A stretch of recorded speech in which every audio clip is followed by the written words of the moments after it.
Hey, what's up guys? Welcome back to my channel. I'm working on a 2008 Chevy Impala. Right now you can hear the blend door motor noise. It's like sounds like a machine gun. So using my hand rubbing it down so I can feel it more on this side. I don't feel it much on this, but I feel it a lot on this side. So I'm going to show you guys how to take out the glove box. Now I got the glove box out. You can see this two hook right here. It hooks onto this trim right here. So all you gotta do is just press the trim up and pull out the box. And to get the box out, there's 3 screws right here that's holding onto it, and there's 4 screws on the outside. And that way you can take it right out. And then this little handle sits right here, right behind here, like that. You can see this is the blend door motor that was making noise. It was a lot. So let me turn on the car, see if it's still making noise. Oh, yep, it's this one. I can feel it, it's jumping a lot. Yep, it's this one. Oh, to verify if it's that one, let me unplug the connector. There you go. So I unplugged the connector, stop making noise. For the connector, you're gonna press this up and pull it out, and there's 2 bolts holding on to it. I already got the bolt out. So once you take the 2 screw out, it should slide right out. And here's the old one. Now the customer provided me his part. He bought his own part, so this is the part number for the blend door motor right here. And notice how you're gonna line it up with this 2 square slot right here. You're gonna line it up to match the pin inside, so that way you can slide it in. The new one, this is really tight right here.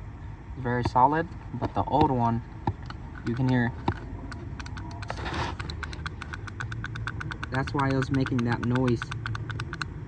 So this is very loose, so something is broken inside the blend door motor. So you can hear the little clicking noise. And the new one is very solid. No noise at all. Now you see this pin here, you can move it with your hand to get it to the right position of the blend door motor right here. And line it up.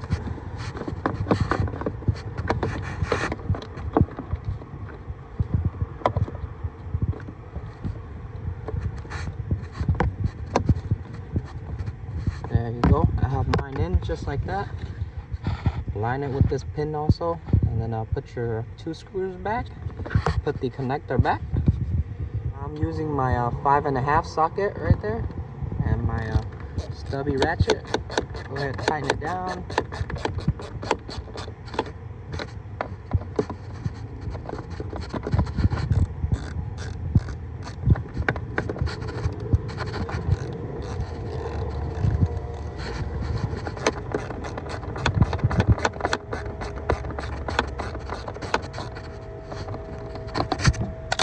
Put the connector back.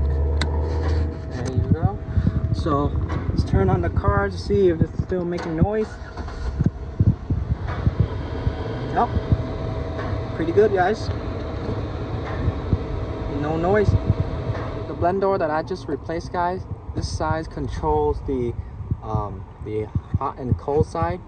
So earlier, when I switched it to hot, it didn't blow out heat at all. It was just blowing out cold air because it was stuck in the cold position. So now after I replace it, I switch it to hot. Switch it to hot. Now I have heat the bottom of the bottom, and I also have heat on the top. Okay, go. You can see the mode right here. So to the face is hot. To the feet is also hot. Turn it up. There you go. So this one controls the hot and cold, and for this one it controls the mode side, which is the face, the windshield, or it goes down to your feet. So I believe both part is the same because they both look the same to me. So you can order the same thing for that one too, which is the same. I can see the pin is the exact same way. So that's it. Just put everything back. I got my glove box in, 3 bolts. There's 4 bolts on the side right here. So that is it for this video. If you're new to my channel, make sure you guys subscribe. If you have any comment, anything you want to ask me, comment down below. I'll try to get back to you as soon as possible. But that is it for the blender motor. And I'll see you guys on the next video. Peace.